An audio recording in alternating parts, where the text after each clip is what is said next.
السلام علیکم اسٹوڈنٹس، آج پھر ہم مکالمہ لے کر آئے ہیں۔ آج کے مکالمے کے ٹاپک کے بارے میں سویراپی آپ بتائیں اور پھر شروع کریں۔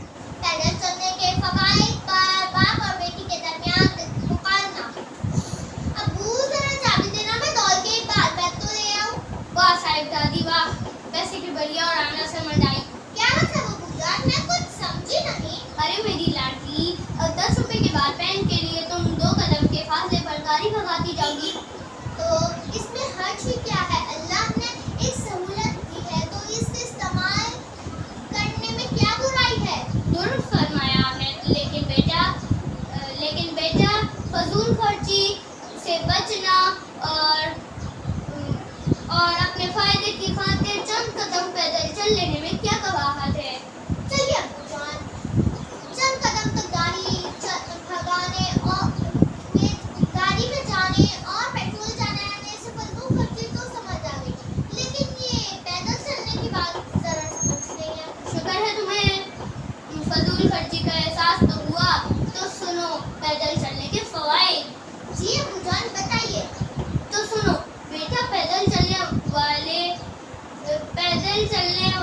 سے آدمی کی صحت اچھی رہتی ہے، سستی اور کاہلی اس کے پاس نہیں بھٹکتی۔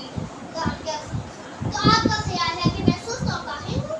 نہیں بیٹا نہیں، میرا یہ مطلب نہیں تھا۔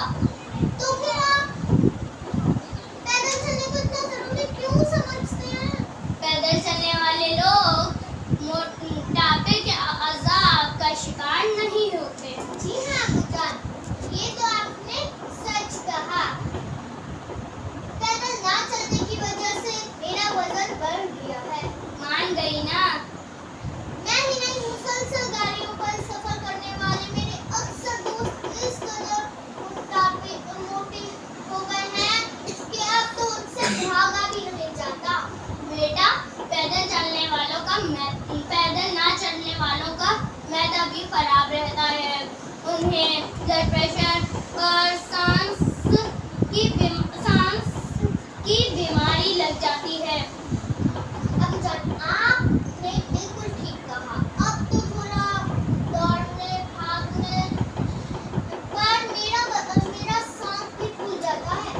میری جان، میں اسی لیے تو کہتا ہوں کہ پیدل چلا کرو، تم تندرست و توانا رہو گے اور خوبصورت بھی نظر آؤ گے۔ ابو جان یہ لیجیے چابیاں، اب میں وعدہ کرتی ہوں کہ میں زیادہ سے زیادہ پیدل چلنے کی کوشش کروں گی۔ شاباش بیٹا، لیکن میرا ہرگز یہ مطلب نہیں تھا کہ تم ہر جگہ ہی پیدل جاؤ۔ یعنی یہ کہ جہاں پیدل جانا باعث تکلیف ہے وہاں سواری کا استعمال ضرور کرو، ورنہ بہت قریب اور 2 قدم تک جانے کے لیے پیدل جانے کو ہی ترجیح دو۔ ابو جان اب ایسا ہی ہوگا، اور میں اپنے دوستوں کو بھی یہی مشورہ دوں گی۔ شاباش بیٹی، شکریہ ابو جان۔ اب ملتے ہیں اپنی نیکسٹ ویڈیو میں، جب تک کے لیے اللہ حافظ۔